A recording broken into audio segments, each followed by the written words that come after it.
Hello, today's daily reading comes from the book of the Apocrypha. We are reading from the book of Jasher, chapter 80, and we'll be reading verses 1 through 32, and it reads as follows.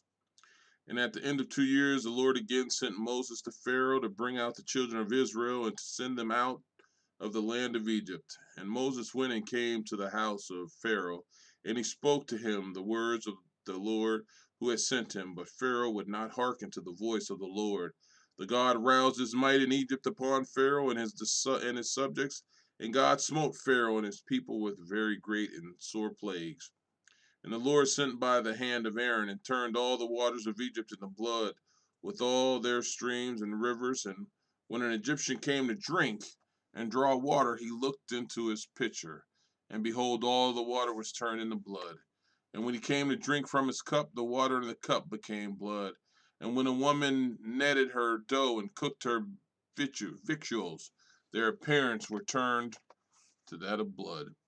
And the Lord sent again and caused all the waters to bring out frogs, and all the frogs came into the houses of the Egyptians.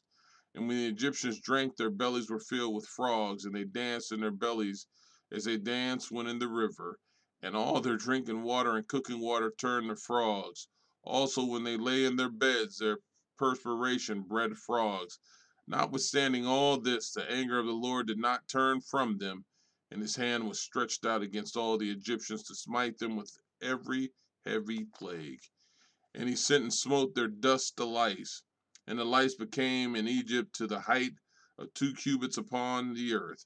And the lice were also very numerous in the flesh of man and beast, and in all the inhabitants of Egypt. Also upon the king and queen, the Lord sent the lice, and it grieved Egypt exceedingly on account of the lice.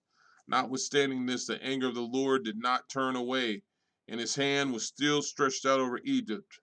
And the Lord sent all kinds of beasts of the field into Egypt, and they came and destroyed all Egypt, man and beast, and trees, and all the things that were in Egypt. And the Lord sent fiery serpents, scorpions, mice, weasels, toads, together with others, creeping and dust, flies, hornets, fleas, bugs, and gnats, each swarm according to its kind.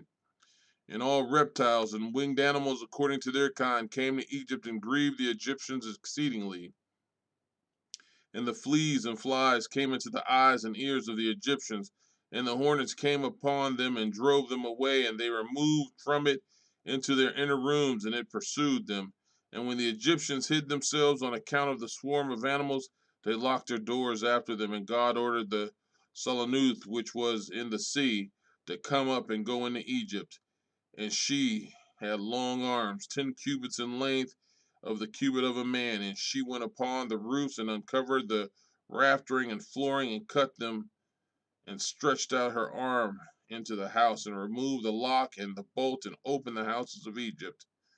Afterward came the swarm of animals into the houses of Egypt, and the swarm of animals destroyed the Egyptians, and it grieved them exceedingly.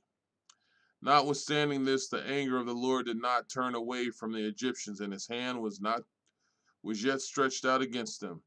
And God sent the pestilence, and the pestilence pervaded Egypt in the horses and asses, and in the camels and herds of oxen and sheep, and in man.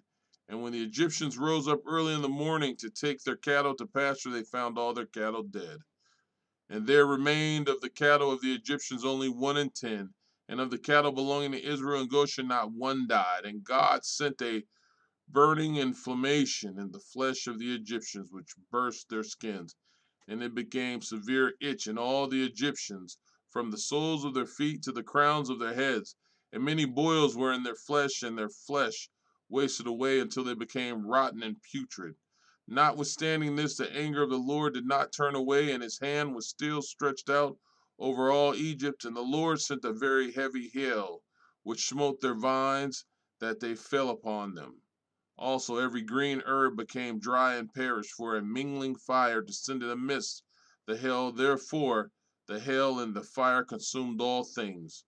Also, men and beasts that were found abroad perished of the flames of fire and of the hail, and all the young lions were exhausted.